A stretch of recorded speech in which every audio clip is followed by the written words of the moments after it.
Genesis chapter 35. Si Jacob sa Bethel, ang pagkamatay ni Raquel ug ni Isaac. Ug miingon ang Dios kang Jacob, tumindog ka ug tumunga sa Bethel ug magpuyo ka didto ug magbuhat ka og usa ka halaran alang sa Dios nga mitungha kanimo sa pagkalagyo mo gikan sa imong isuon nga si Esau. 2. Unya si Jacob miingon sa iyang panimalay ug sa tanan nga mga diha uban kaniya. Isalikway ninyo ang laing mga Dios nga anaa sa taliwala ninyo ug maghinlo kamo ug ilisa ninyo ang inyong mga bisti. 3. Ug manindog kita ug manungas kita sa Bethel. Ug magabuhat ako didto og halaran alang sa Dios nga nagtubag kanako sa adlaw sa akong kagul-anan ug nag-uban siya kanako sa dalan nga akong gilaktan. 4. Og gihatag nila kang Jacob ang tanan nga mga Dios nga lain nga diha sa ilang kamot ug ang mga ariyos nga diha sa ilang dalunggan. O gitaguan kini ni Jacob sa ilalom sa usa ka kahoy nga ensina nga diha sa duol sa Sekem. 5. Og mingpanaw sila ug ang kahadlok sa Dios didto sa ibabaw sa mga kalungsuran nga naglibot kanila ug wala magpadayon sa pag-apas sa mga anak ni Jacob. 6. Og midangat si Jacob sa Luz nga diha sa yuta sa Kanaan, kini mao ang Bethel. Siya og ang tibuok nga katawhan nga mingkuyog kaniya. 7. Og nagtukod siya didto og usa ka halaran ug iyang ginganlan ang dapit El Bethel, kay didto mitungha kaniya ang Dios sa pagkalagyo niya gikan sa atubangan sa iyang igsuon nga lalaki. 8. Og namatay si Deborah nga iwa ni Rebecca ug gilubong siya sa ubos sa Bethel ilalom sa usa ka kahoy nga ensina.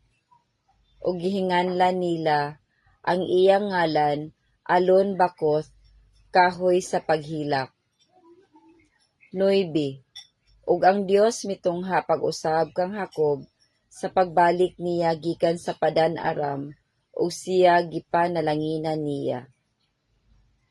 10. Ug miingon ang Dios kaniya, ang imong ngalan si Jacob, dili na pagahinganlan ang imong ngalan nga si Jacob, kundili si Israel na mao ang imong ngalan, ug siya ginganlan sa iyang ngalan nga Israel. 11. Ug miingon ang Dios kaniya, ako mao ang Dios nga makagagahom sa nga tanan. Magmabungaon ka ug magdaghan ka, usa ka nasod sa pundok ug pundok sa mga nasod magagikan kanimo, ug ang mga hari magagikan sa imong mga hawak. 12.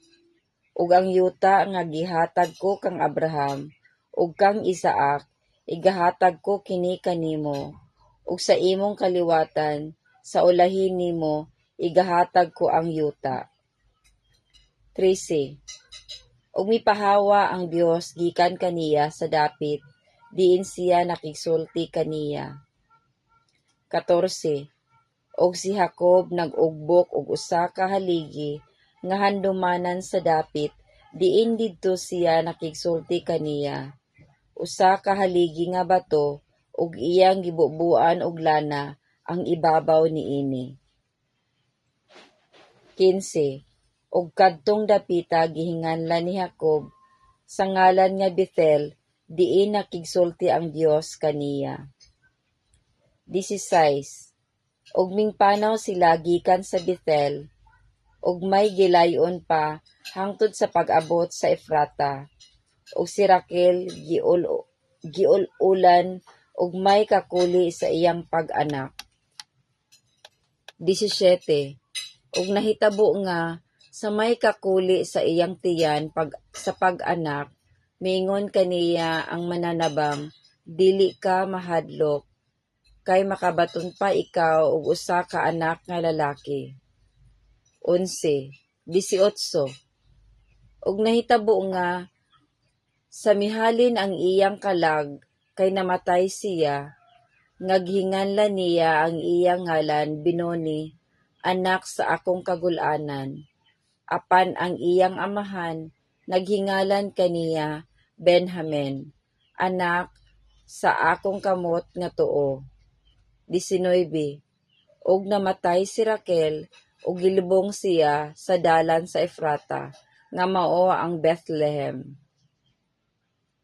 20. Ug gibutangan ni Jacob og usa ka timaan sa ibabaw sa iyang lubnganan. Kini mao ang haliging handumanan sa lubnganan ni Raquel hangtod karon.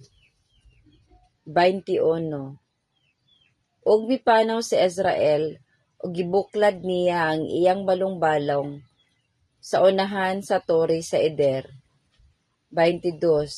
Ug nahitabo nga samtang nagapuyo si Israel niadtong yutaa, nga si Ruben miadto ug mitipon paghigda kang Belha, nga puyo-puyo sa iyang amahan, ug hidunggan kini ni Israel. Karon ang mga anak nga lalaki ni Israel napulo og duha. 23. Ang mga anak nga lalaki ni Leah, si Ruben nga panganay ni Jacob, ug si Simeon, ug si Levi, ug si Juda, ug si Isakar, ug si Zabulon. 24. Ang mga anak nga lalaki ni Raquel, si Jose, ug si Benjamin. 25. Ug ang mga anak nga lalaki ni Belha, nga binatunan ni Raquel, si Dan ug si Neftali. 26. Ug ang mga anak nga lalaki ni Zelpa, nga binatunan ni Leah, si Gad ug si Aser. Kini sila mao ang mga anak nga lalaki ni Jacob nga nangataw kaniya sa Padan Aram. 27. Ug miadto si Jacob kang Isaac nga iyang amahan sa Mamre, sang lungsod sa Kiriat Arba, nga mao ang Hebron. Nga didto na nagpuyo si Abraham ug si Isaac. 28. Ug ang mga adlaw ni Isaac usa ka gatos ug kawaluan ka tuig. 29. Ug mihalin ang espiritu ni Isaac ug namatay siya ug gitipon siya didto sa iyang katawhan, tigulang ug hupong sa mga adlaw, ug siya gilubong nila ni Esau ug ni Jacob.